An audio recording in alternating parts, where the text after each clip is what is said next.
Hi friends, Trendy Talks Kannada YouTube ಚಾನಲ್ಗೆ ಸ್ವಾಗತ. ನೀವೇನಾದರೂ ನಮ್ಮ ಚಾನಲ್ ನೋಡ್ತಿದ್ರೆ ಚಾನಲ್ನ ಸಬ್ಸ್ಕ್ರೈಬ್ ಮಾಡೋದನ್ನು ಮರಿಬೇಡಿ. ಹಾಗೆ ವಿಡಿಯೋಗಳನ್ನು ಲೈಕ್ ಮಾಡಿ. ಇವತ್ತು ನಾನು ಪನ್ನೀರ್ ತವಾ ಫ್ರೈ ಮಾಡ್ತಾ ಇದ್ದೀನಿ.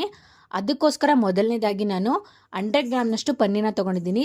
ಲಾಸ್ಟ್ ವಿಡಿಯೋದಲ್ಲಿ ನಾನು ಪನ್ನೀರ್ ಹೇಗೆ ಮಾಡೋದು ಅಂತ ತೋರಿಸಿದ್ದೆ ಅಲ್ವಾ, ಅದೇ ಪನ್ನೀರ್ನ ಇಟ್ಕೊಂಡ್ಬಿಟ್ಟು ಇವತ್ತು ನಾನು ಪನ್ನೀರ್ ತವಾ ಫ್ರೈ ಮಾಡ್ತಾ ಇದ್ದೀನಿ. ಪನ್ನೀರ್ ತವಾ ಫ್ರೈ ಮಾಡೋದಕ್ಕೆ ಮೊದಲನೇದಾಗಿ ಪನ್ನೀರ್ನ ಕ್ಯೂಬ್ಸ್ ಆಗಿ ಕಟ್ ಮಾಡ್ಕೋಬೇಕು. ಆ ಕ್ಯೂಬ್ಸ್ ಆಗಿ ಕಟ್ ಮಾಡ್ಕೊಂಡಂತಹ ಪನ್ನೀರ್ನ ನಾವು ಫಸ್ಟು ಮ್ಯಾರಿನೇಟ್ ಮಾಡಬೇಕು.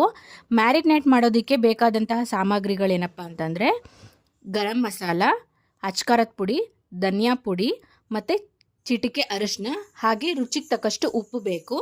ಹಾಗೆ ನಾವು 2 ಸ್ಪೂನ್ ಮೊಸರನ್ನ ಹಾಕಬೇಕಾಗುತ್ತೆ.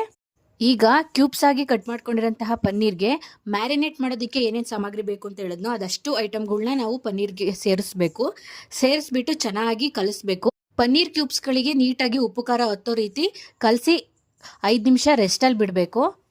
5 ನಿಮಿಷ ಆದಮೇಲೆ ಒಂದು ತವಾನ ಬಿಸಿ ಮಾಡೋಕೆ ಇಟ್ಬಿಟ್ಟು ಅದಕ್ಕೆ 1 ಸ್ಪೂನ್ ತುಪ್ಪ ಹಾಕಬೇಕು. ತುಪ್ಪನೂ ಬಳಸ್ಬೋದು, ಎಣ್ಣೆನೂ ಕೂಡ ಬಳಸ್ಬೋದು, ಹಾಗೆ ನೀವು ಬೆಣ್ಣೆನೂ ಕೂಡ ಬಳಸ್ಬೋದು. ನಾನಿಲ್ಲಿ ತುಪ್ಪನ ಬಳಸ್ತಾ ಇದ್ದೀನಿ.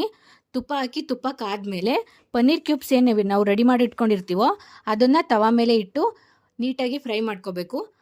ಒಂದು ಕಡೆ ಫ್ರೈ ಆದಮೇಲೆ ಮತ್ತೊಂದು ಕಡೆ ನೀಟಾಗಿ ಫ್ರೈ ಮಾಡ್ಕೋಬೇಕು. ಅದನ್ನು ಮಡ್ಚಾಕಬೇಕು. ಲೋ ಫ್ಲೇಮಲ್ಲಿ ಒಂದು 5ರಿಂದ 6 ನಿಮಿಷ ಪನ್ನೀರ್ನ ಫ್ರೈ ಮಾಡಿಕೊಂಡ್ರೆ ಪನ್ನೀರ್ ತವಾ ಫ್ರೈ ರೆಡಿ ಆಗುತ್ತೆ. ಸೊ ಇವಾಗ ಮೇಲ್ಗಡೆ ಕ್ರಿಸ್ಪಿ ಆಗಿರುವಂತಹ, ಒಳಗಡೆ ಮೃದುವಾಗಿರುವಂತಹ ರುಚಿಕರವಾದ ಪನ್ನೀರ್ ತವಾ ಫ್ರೈ ರೆಡಿಯಾಗಿದೆ. ಈ ವಿಡಿಯೋ ಇಷ್ಟವಾದರೆ ವಿಡಿಯೋವನ್ನು ಲೈಕ್ ಮಾಡಿ, ಶೇರ್ ಮಾಡಿ, ಹಾಗೆ ಚಾನಲನ್ನು ಸಬ್ಸ್ಕ್ರೈಬ್ ಮಾಡಿ. Thank you.